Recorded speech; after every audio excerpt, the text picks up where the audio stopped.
and impersonal foresight could already see. In the unthinking knowledge of the Spirit, even now it seemed nigh done, inevitable. The individual die, the cosmos pass, these gone, the transcendental grew a myth, the Holy Ghost without the Father and Son, or a substratum of what once had been, being that never willed to bear a world, restored to its original loneliness, impassive, soul, silent, intangible.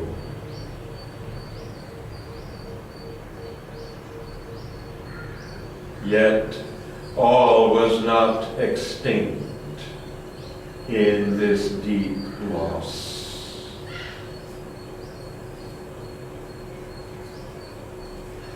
The being traveled not towards nothingness. There was some high surpassing secrecy.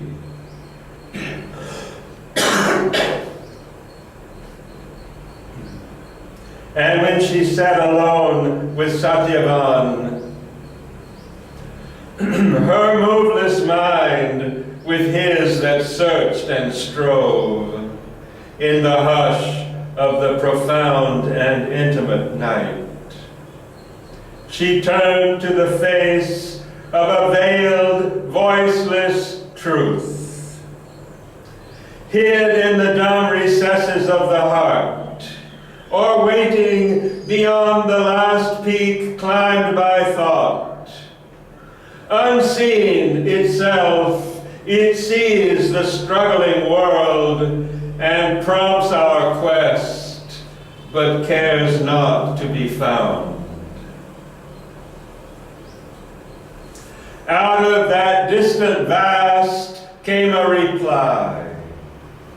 Something unknown, unreached, inscrutable, sent down the messages of its bodiless light, cast lightning flashes of a thought not ours, crossing the immobile silence of her mind. In its might of irresponsible sovereignty, it seized on speech to give those flamings shape, made beat the heart of wisdom in a word, and spoke immortal things through mortal lips. Or, listening to the sages of the woods, in question and in answer, broke from her high, strange revealings impossible to men. Something or someone secret and remote took hold of her body for his mystic use. Her mouth was seized to channel ineffable truths. Knowledge unthinkable found an utterance.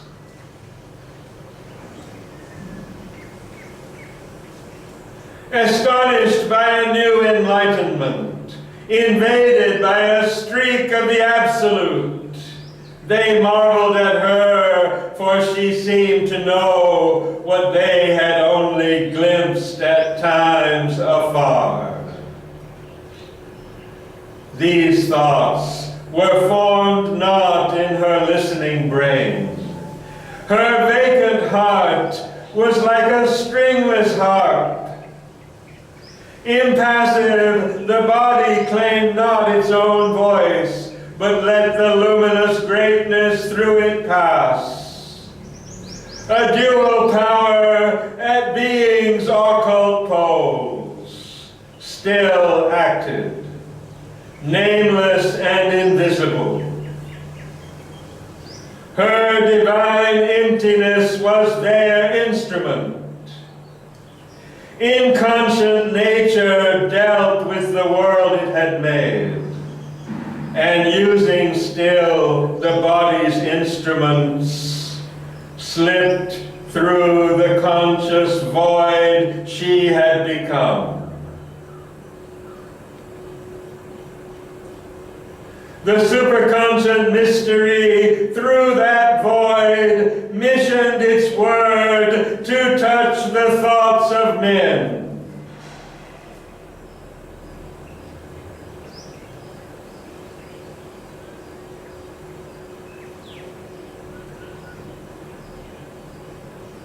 As yet, this great impersonal speech was rare.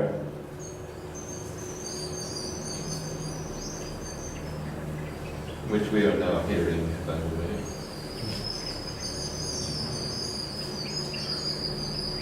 But now, the unmoving, wide spiritual space in which her mind survived, tranquil and bare, admitted a traveler from the cosmic breadths. A thought came through, draped as an outer voice.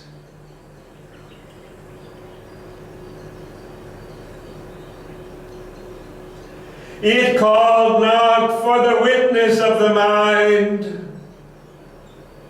It spoke not to the hushed, receiving heart. It came direct to the pure perception seat. An only center now of consciousness, if center could be, where all seemed only space. No more shut in by body's walls and gates. Her being, a circle without circumference, already now surpassed all cosmic bounds, and more spread into infinity.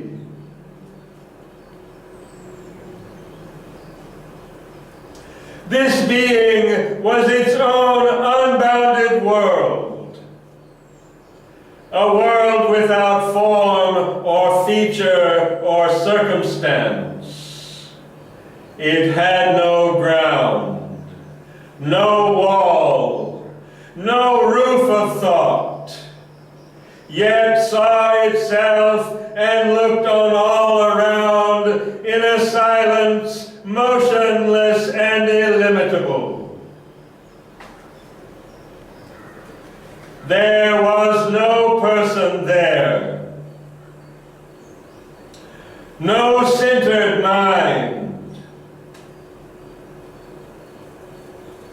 no seat of feeling on which beat events or objects wrought and shaped reactions stress. There was no motion in this inner world.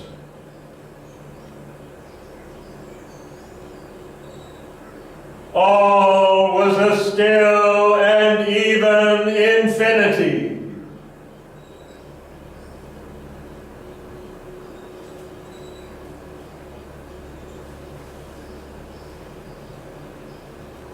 In her, the unseen, the